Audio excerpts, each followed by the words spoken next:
Hey guys, welcome to the podcast. It is June 14th, a little before 11:30 p.m.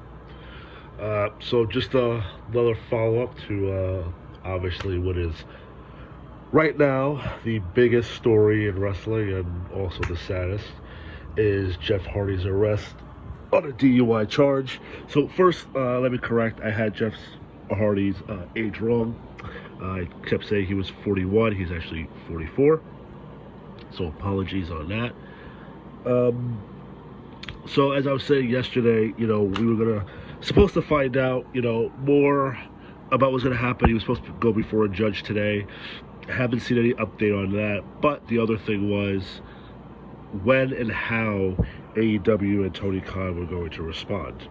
So before I even comment on that, Jeff is facing a lot of, charges, and serious one of them is a felony charge. This is his third DUI arrest in the past 10 years, and if I remember correctly, if I read correctly, because I read so many articles on it, so I should remember, that it carries a penalty of up to 5 years in jail.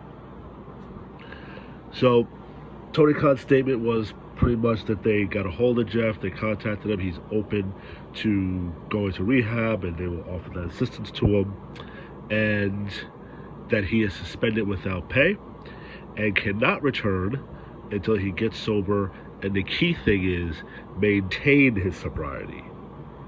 Now, there's there's sort of a lot to unpack there, because you're saying maintain his sobriety, but the question is for how long? Again, I'm not quite sure how all these rehabs work as far as time-wise. Do you go for 3 months? Do you go for 6 months? Is it up to you that if you completed, let's say it's a 3-month program, you say, hey, you know what? I want to stay a little longer. I'm not quite sure on that. So let's just say it's a 6-month program that he does. So after 6 months, do we wait another 6 months to see how he stays clean? Do we wait a year? Do we wait 2 years? Because, again, Jeff is 44. It's getting up there. And, it's possible this could be the end for him. I don't think it is, but it's possible. Because I don't know Jeff, but I'm quite sure this is not how he would want his career to end.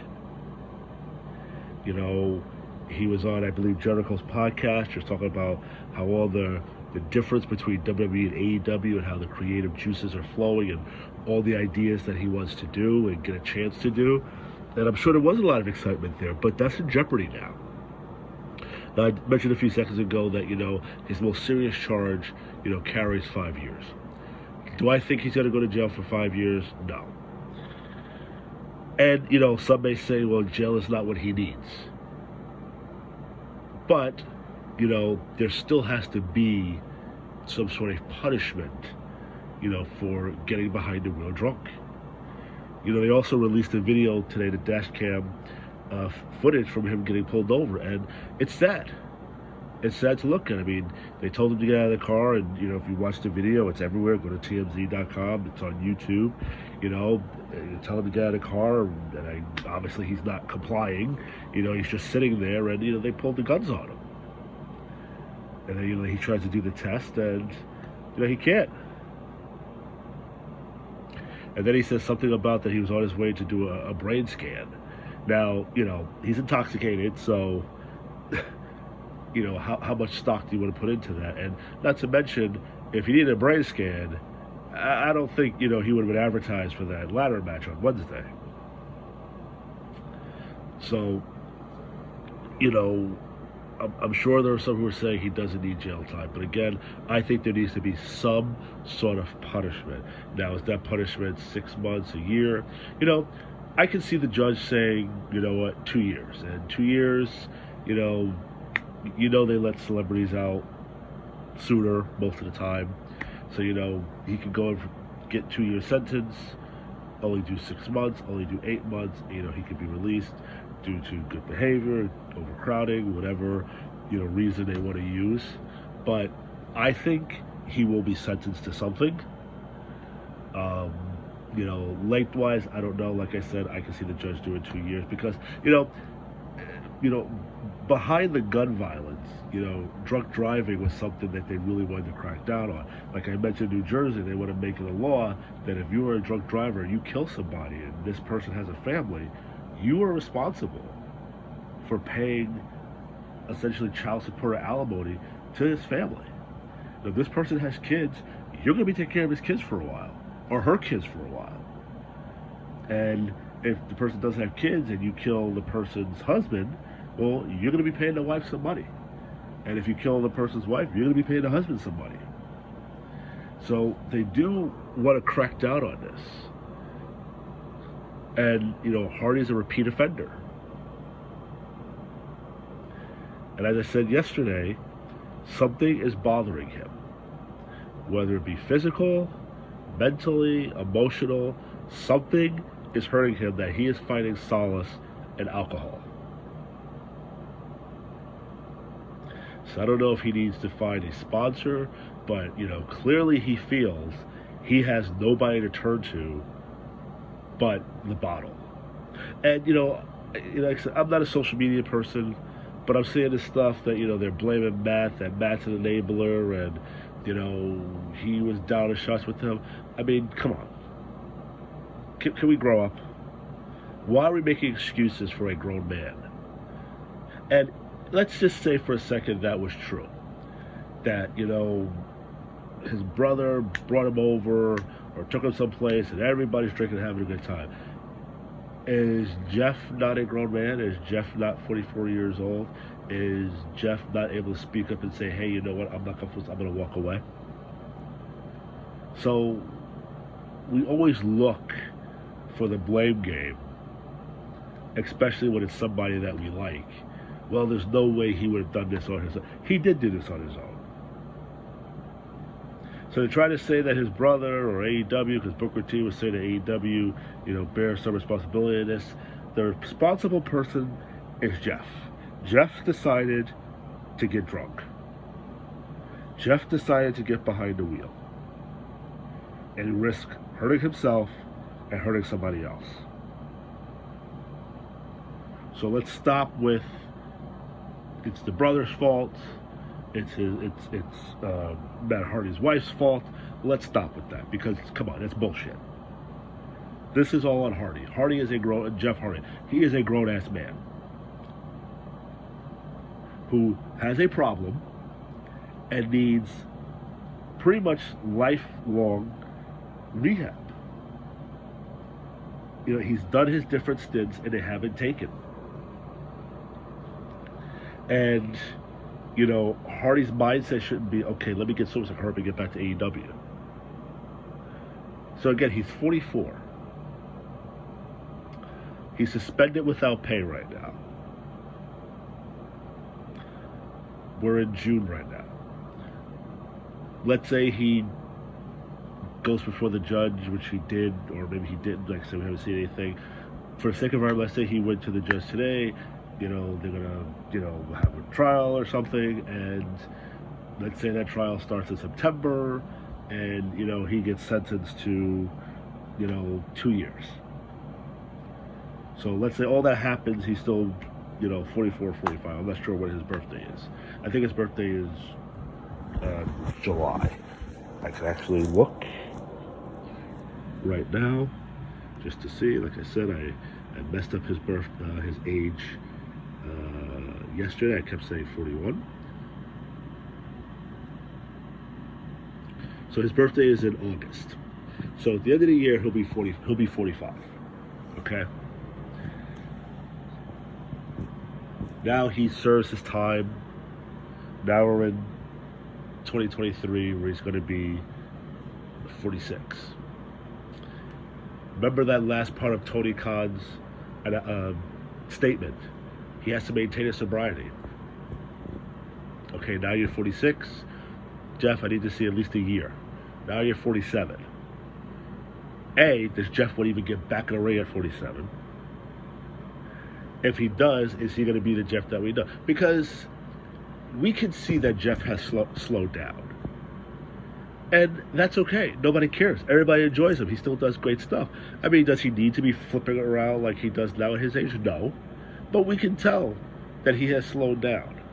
That whisper in the wind, may not have that same spark that it had 10 years ago. His swanton still looks pretty crisp. And Jeff is beloved enough that, fans will look past that. But now, what if everything is longer and now you're looking at closer to 50 that Jeff gets back in the ring because of all this stuff? Because we don't know yet what's going to happen. And again, we don't know in Tony's mind what he means by and maintain. But if I was Tony, I would say, yeah, Jeff, you got to show me at least a year and a half that you can stay clean and sober. And I've seen this other stuff about how they're jumping on WWE because, WWE defenders are saying, see, told you so, they were right to get rid of him and all that stuff. And the conspiracy that, when WWE offered Jeff to go to rehab, he said no because he knew they would fire him, he'd get out of the contract, and he'd go to AEW because there was reports that Jeff was unhappy with his, with his place in WWE because, ever since he came back at that WrestleMania, all they did was keep him in a tag team, and he had a run with the United States Championship. That was it. And, they probably said, listen, we know Jeff's history. We have to be careful with him. And we can't elevate him too much because, we don't want to be in a position now that AEW's in with that tag title match and have a problem. And then if you notice, Finn Balor got slipped into Jeff's position when Jeff left, putting over people. So, Finn was doing all those jobs to Theory. Maybe that would have been Jeff instead of Finn.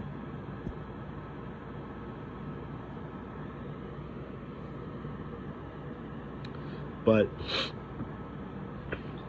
the question is now, on the legal aspect, what happens with Jeff? We kind of have an indication on the professional side. He's suspended without pay. He has to maintain the sobriety. So now we have to see what the legal implication is going to be. Will he really be sentenced to something?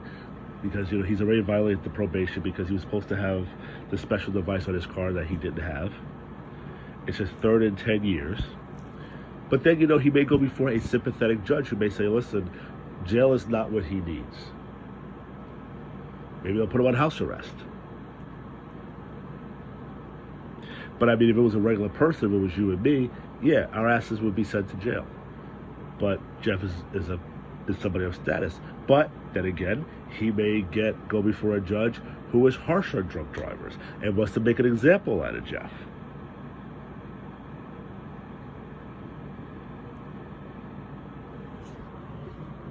But I think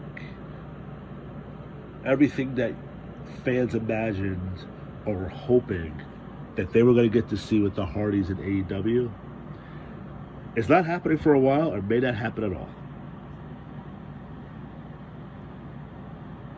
And now I believe AEW's contracts do not have no compete clauses. So while Hardy is suspended without pay, let's say he goes to rehab, gets sober, let's say he does all that by, let's say, December. But Tony is not ready to bring him back yet. The legal stuff is still hanging out there. Who's to say there's not some independent wrestling show will say, hey, Jeff, why don't you come do this show? So now he's making money. He's wrestling. Now, is that going to defeat the purpose of what Khan wants? Because Jeff could still slip up while he's doing that. And then Tony could just say, yep, guess what? Nope, not coming back yet. So there's still wiggle room for Jeff. That's if the, legal stuff keeps getting pushed further down the road, or if, like I said, the judge has mercy on him. But while he's suspended, Does that mean he can't go work for someplace else? Because again, I believe they don't have, the non-complete compete clauses in AEW contracts.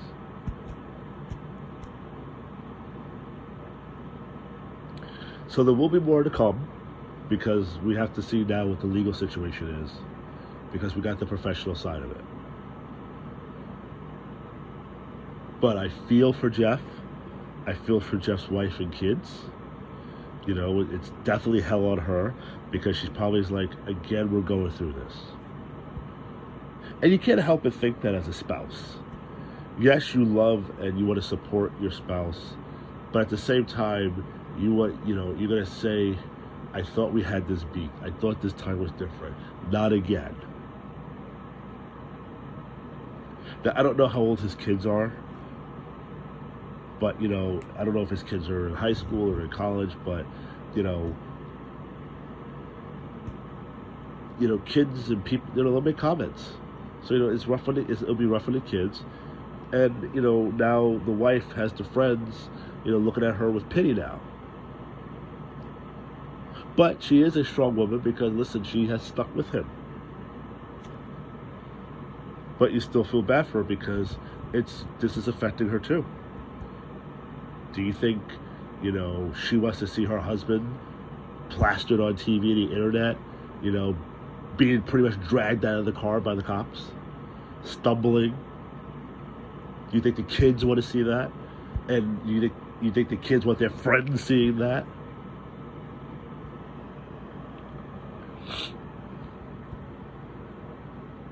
It's a sad situation all around.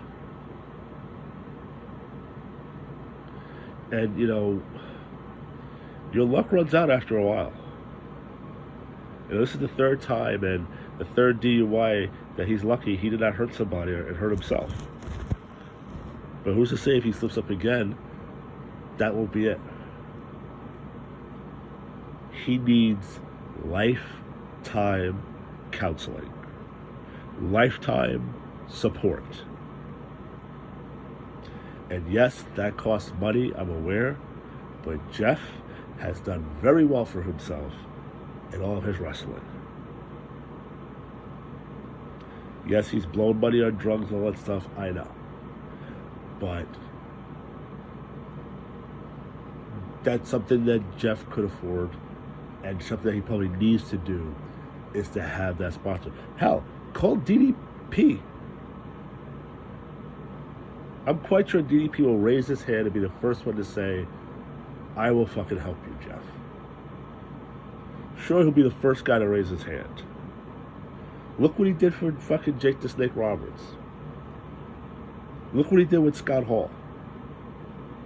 And I believe Scott had relapsed, and I think he went back to Dallas Page's sobriety house. I think he did 2 stints with him. But somebody needs to sit Jeff down and get to the root of the issue. There is a reason for it. Is it the pain that his body is in from all the wrestling moves that he did and the risk that he took jumping off the ladders? Is it something emotional? Is he not happy in his marriage? Is it professional that he feels he didn't get to the heights of a Stone Cold or The Rock or John Cena? Did he feel somewhere along the way he failed his brother somehow?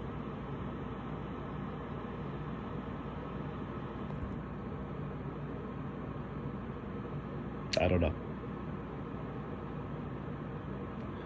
But I think Tony did the right thing by suspending him without pay and making his return conditional. Not that once he completes rehab, he can come back. Maintain the sobriety.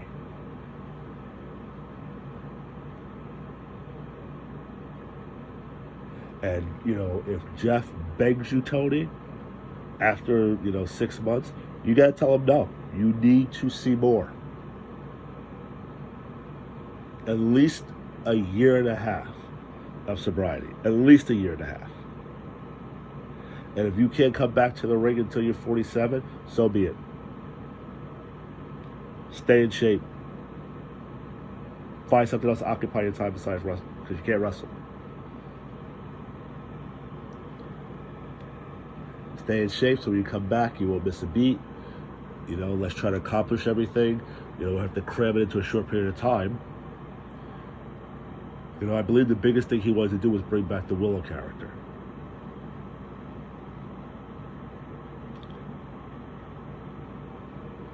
So, I don't know. But, so now what's left is for us to find out what happens on the legal side of it. Maybe we'll hear some more tomorrow, maybe more by the end of the week. That tag team ladder match for AEW and Dynamite tomorrow night has been re-advertised, but of course it is just now Jurassic Express and the Young Bucks. I would expect Jurassic Express will retain the titles. My feeling was, you know, because even though I don't watch it, my feeling was the Hardys were going to walk away with the titles.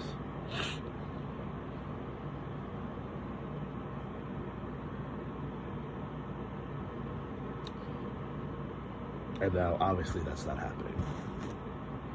And then does Matt stay off TV for a while? You know, what's Matt's place?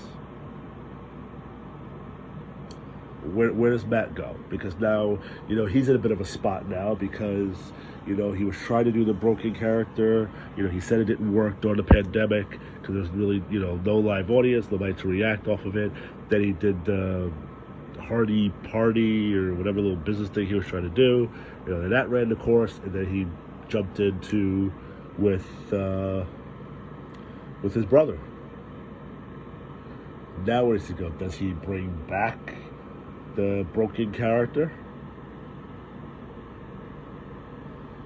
What does Matt do now? Now listen, they're both very creative, so you know, he'll find something to do. But all we can do is hope the best for Jeff. We all do. Nobody wishes him any ill will. But it's definitely sad. So this will be it for tonight. Like I said, once we see what the legal aspect is, you know, I'll come back and, you know, give some more thoughts on that. But that's all the thoughts that I have right now. Hopefully you enjoyed. Leave your comments. Again, I really want to be able to fix these videos where you're listening to it and you're not just seeing a black screen. So again, if you know how I can keep the thumbnail up to play through the whole thing, please let me know. Like I said, I am not very savvy when it comes to social media. You know, I'm just a bored accountant. So, you know, and this was just something I thought I could just, you know, do for fun. So if you have any tips on that, please let me know. Have a good night and talk soon.